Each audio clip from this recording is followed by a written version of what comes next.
He kōna ipurangi tēnei nā te reo irirangi o Aotearoa. Lenny Holmwood clutches his hands together and goes back to the 7th of May 2009. It's 9:30 in the morning.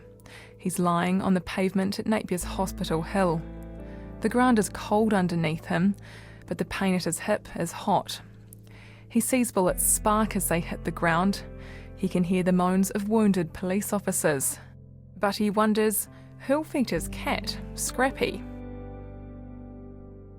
I noticed Len sneak because he wasn't far from me. Len Sneeze, a senior constable with the Napier Police.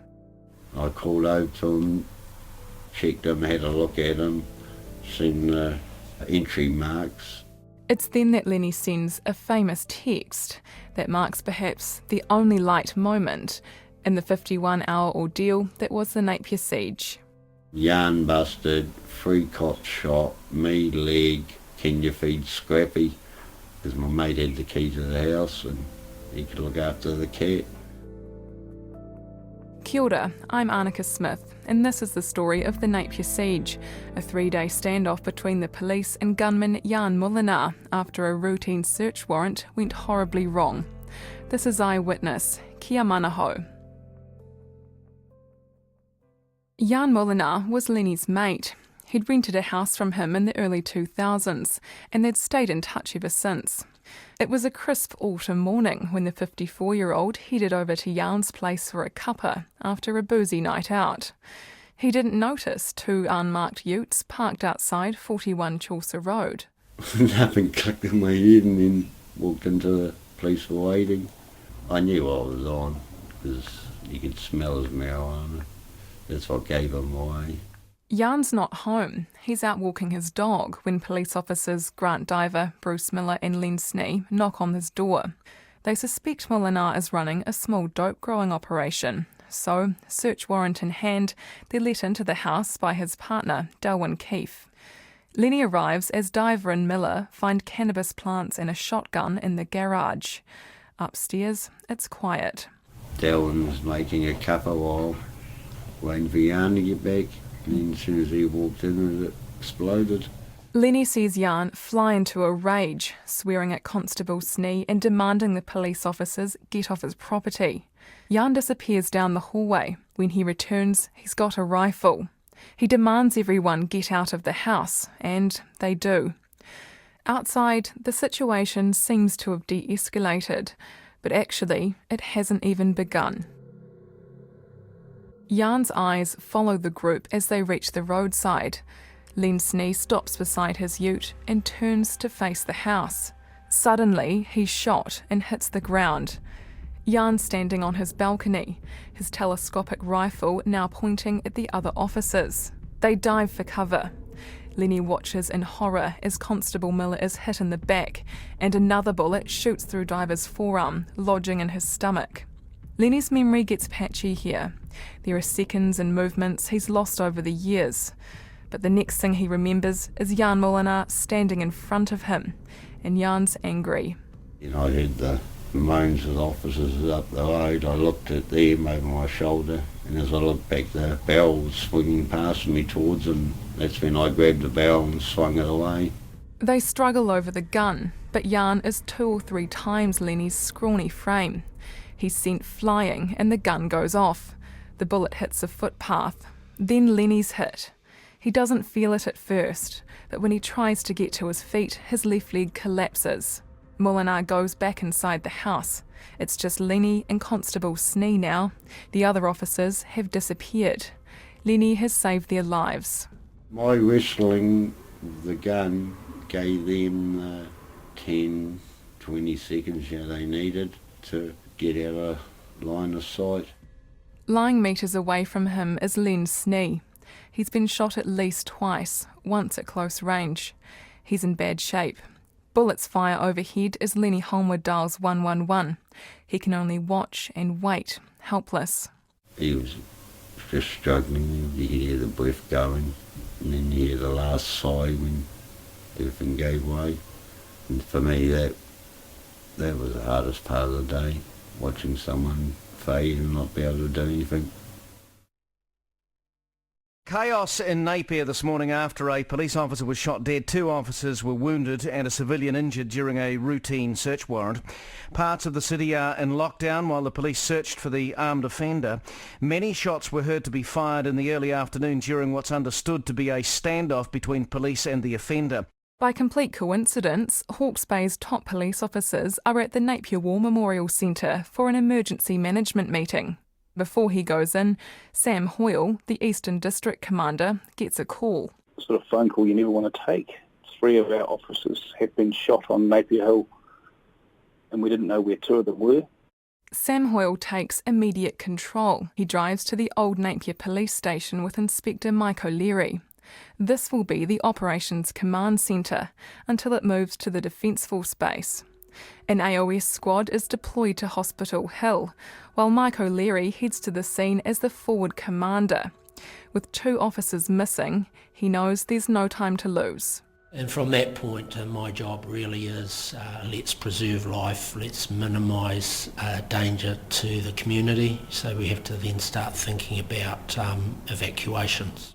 It's clear Mike O'Leary remembers the day well. Hearing rapid fire, high-powered, semi-automatic firearms striking vegetation, striking road, striking concrete.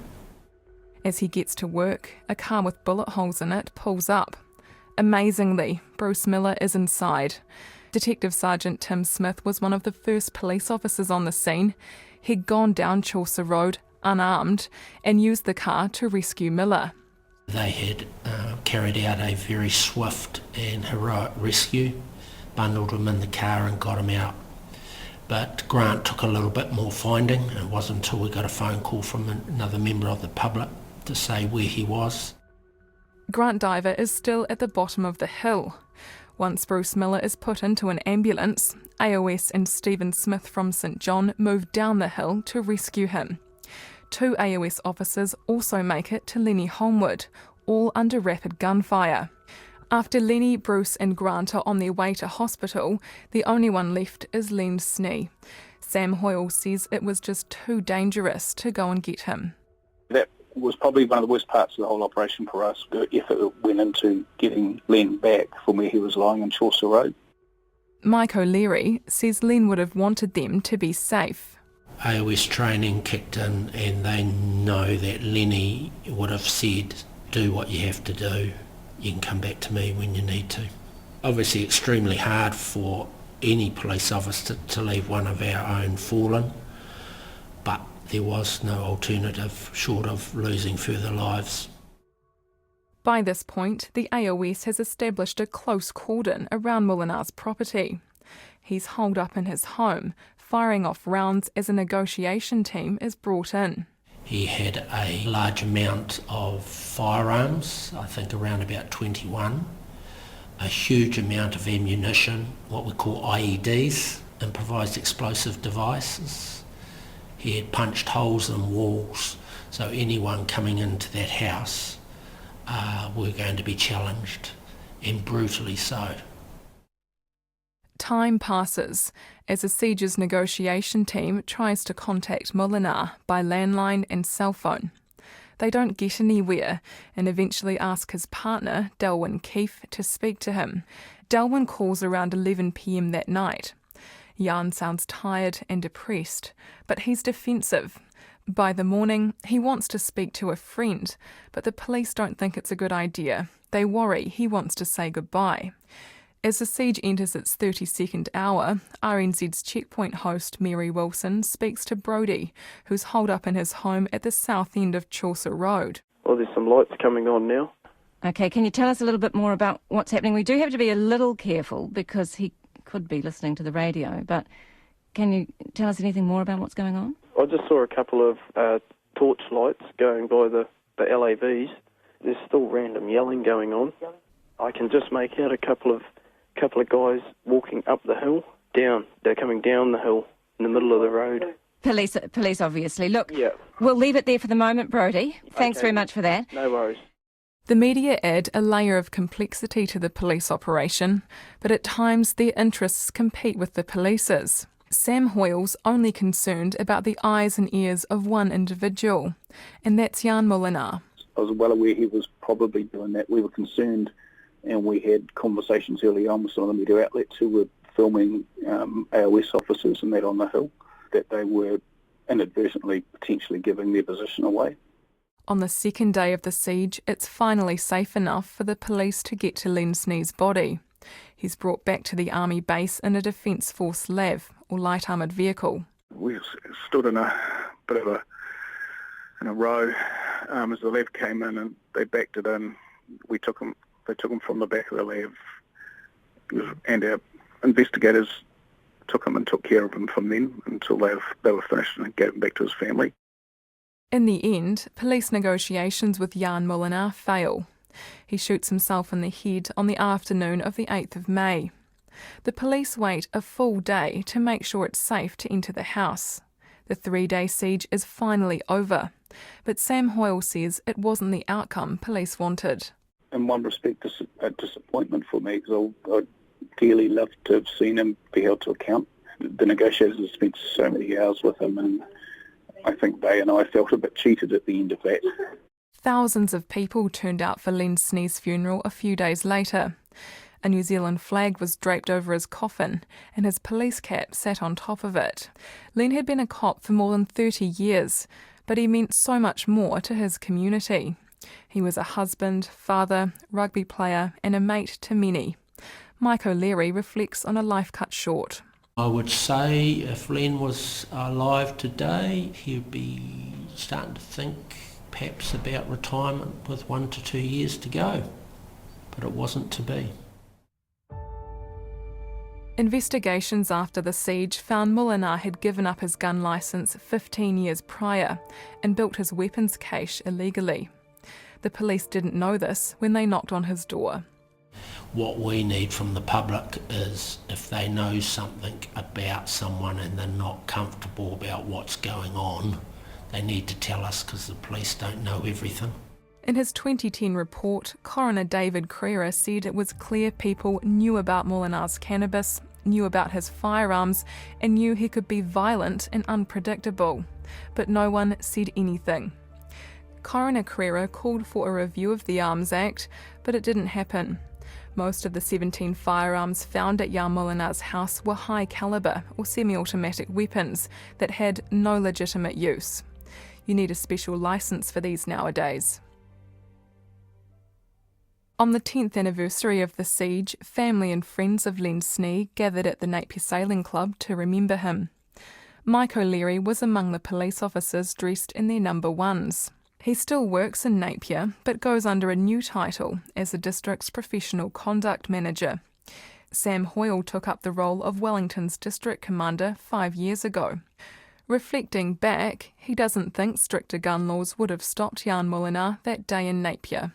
What will be different in the future with the new approach to legislation, whatever the final legislation is, the intent is that there are less of these high-powered semi-automatic weapons in circulation, which will make them harder to procure illegally. So that will be a positive moving forward. There were many heroes that day in May 2009, but Lenny Holmwood stands out. Just an ordinary bloke, he was thrust into one of the country's biggest events. But 10 years on, he's not sleeping well, and it's got nothing to do with the ache in his hip. Down a quiet street in Maraenui, he keeps busy reading books and pottering in his veggie garden. It's a life that's a far cry from the drama of the Napier Siege, but his memories will never leave him.